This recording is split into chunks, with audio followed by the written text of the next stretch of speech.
All right, so I decided to make a video on variants. A lot of people don't get why I have so many of the same figure. And to the hardcore collectors, we get it. You know, there's different variations of these figures. There's different country of origin and date stamps, paint colors. So I decided to take my top 12 favorite variants out of my collection and do a video on them and show them next to a regular standard figure. So what we're looking at here is you'll see two of every figure. The one on the left is the standard version, the one on the right is the variant. So I pulled out some out of the display. I'm going to go over them and kind of explain what makes it so special. So I'm going to start with one of my favorite variants in my collection is this apple green here, Gamorrean Guard here.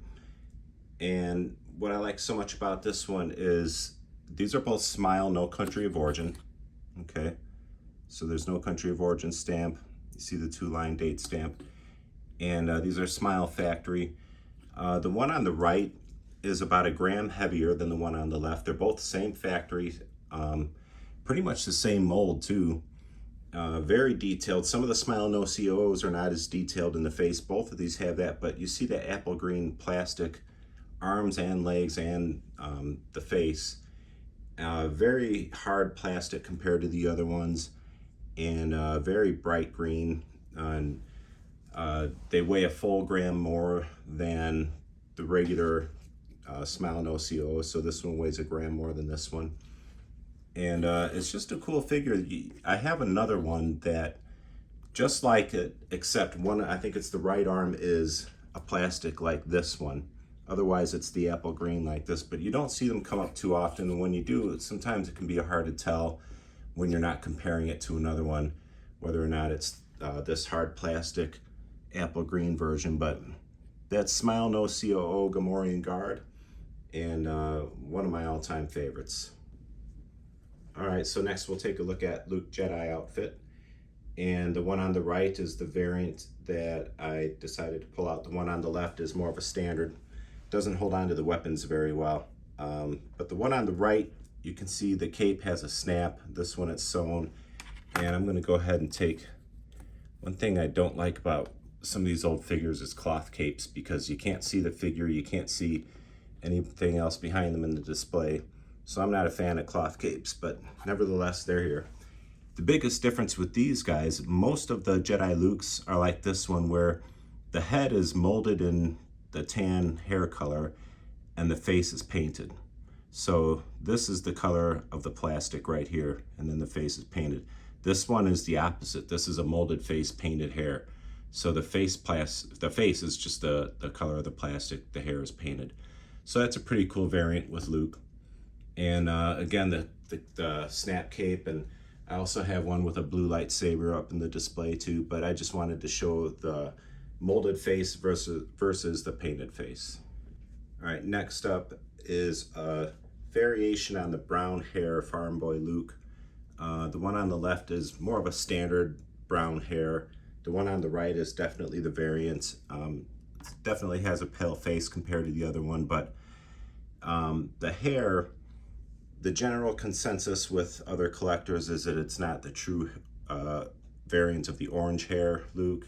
It's more of a rusty brown color, but you don't see it any more often than you do the orange hair Lukes. So it's a pretty rare variant. I have seen a few of them out there, mostly on Facebook. You don't see them on eBay very often, but they're both from the Unitoy factory. And Unitoy made all these different shades of brown hair, and according to Kenner, it's the most likely reason for that is the factory just made a mistake. But that, what I call the rusty brown hair Luke on the right, really cool variant, hard one to find, so it made my list in the top 12. All right, another really cool variant is the dark brown hair Luke on the right. Again, these are both Unitoy factory Lukes. Blonde hair, the yellow hair there, that's the standard. That's what they were supposed to look like. The factory just screwed up and made a lot of them with brown hair. I think they just didn't think it mattered what color they were.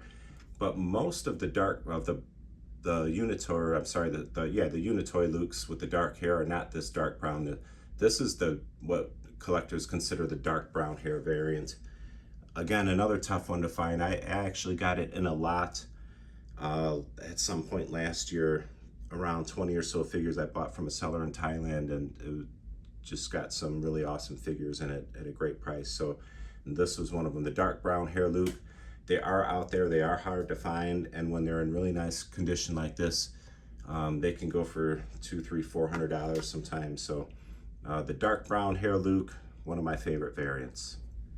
All right, so I can't talk about variants without talking about the PvP Boba Fett, the one on the right. You might have seen him in some of my other videos. PvP was a Spanish company that got the license from Kenner to produce figures in Spain. This was made in Spain. Take a look at the country of origin scar. There's no country of origin mark on the right leg. It was scarred out. And these were made in Spain, and you can see the color difference.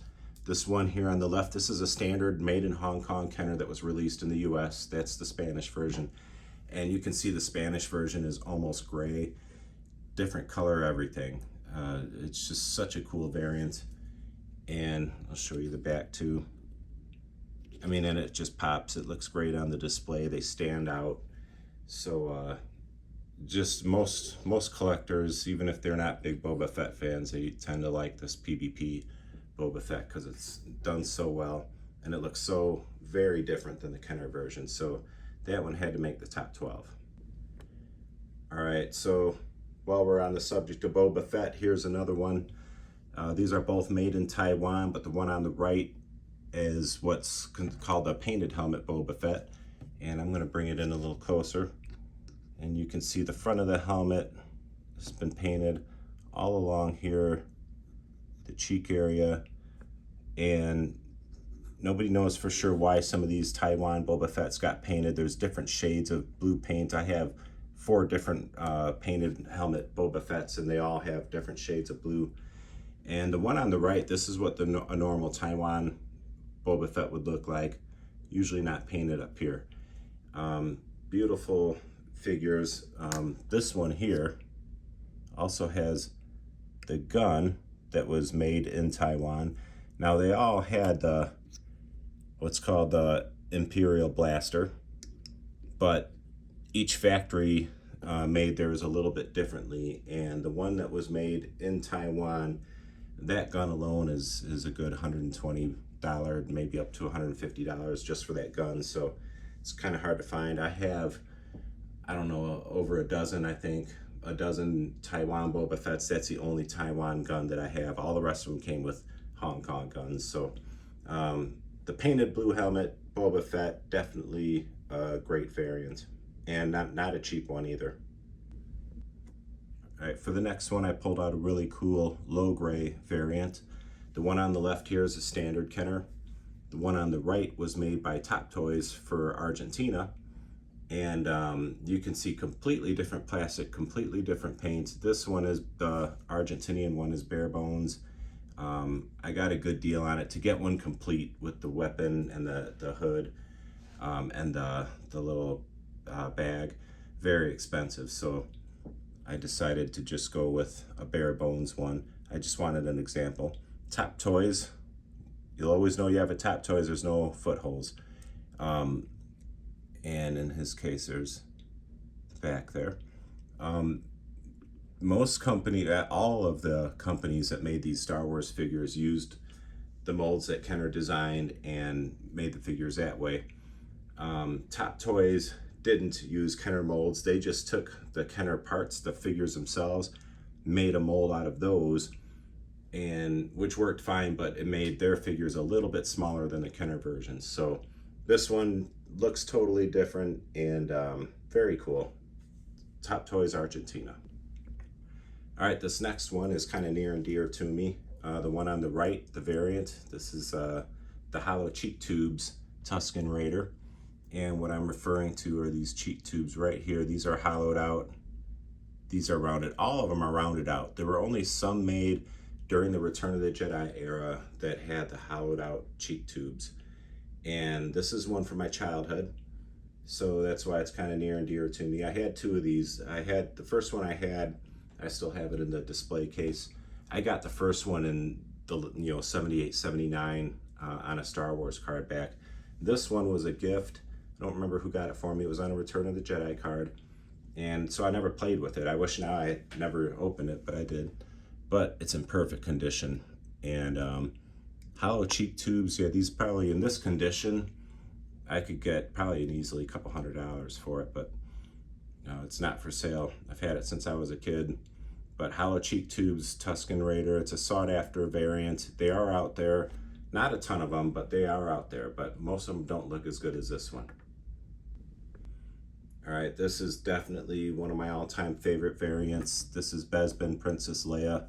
The one on the right is the variant that is a Palitoy version. They call this the Geisha face or the pale face Leia. It's a no country of origin stamp.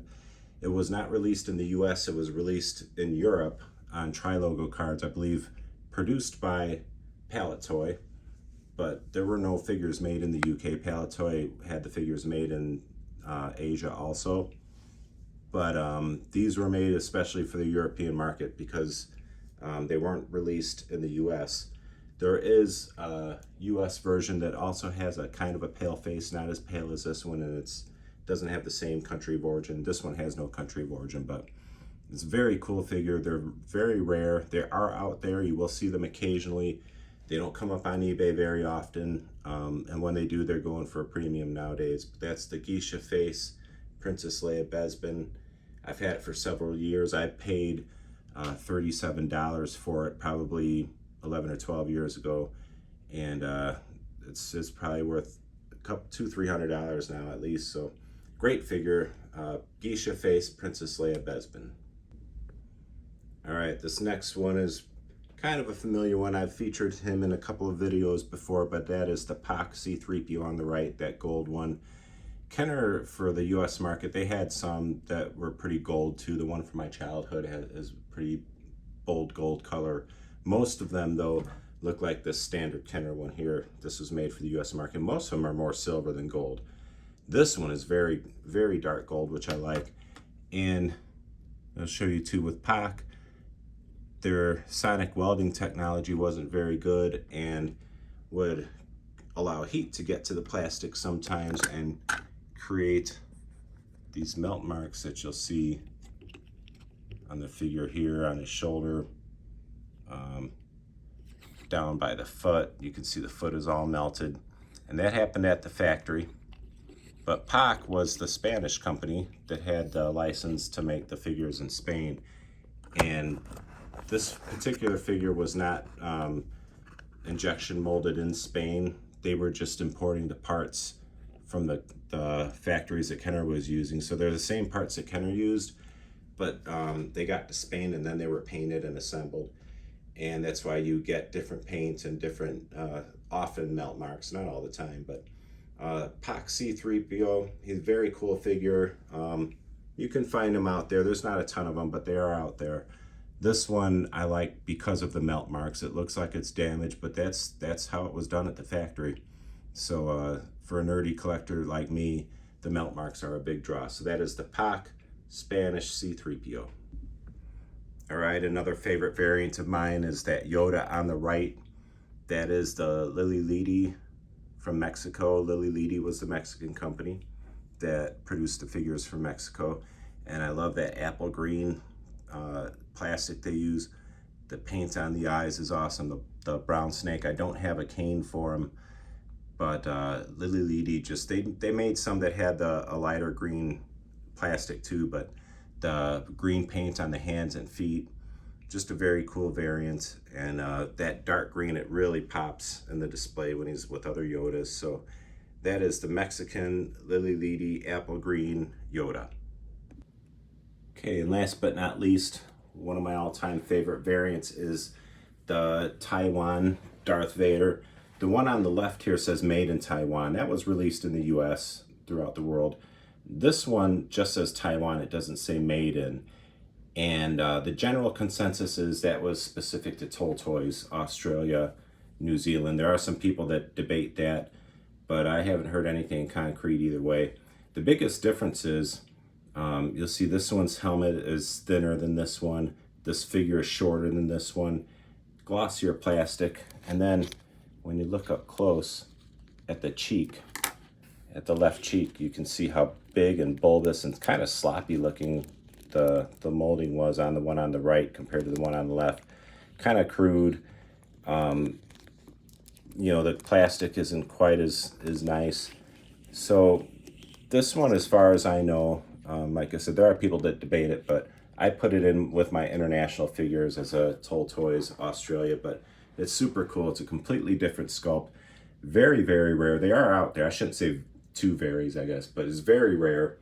You will find them occasionally, but there are not a lot of them on eBay. Good luck finding one, but occasionally they do pop up. And if you see one and you can afford it, jump on it, because they don't come up very often. I'm fortunate I have two.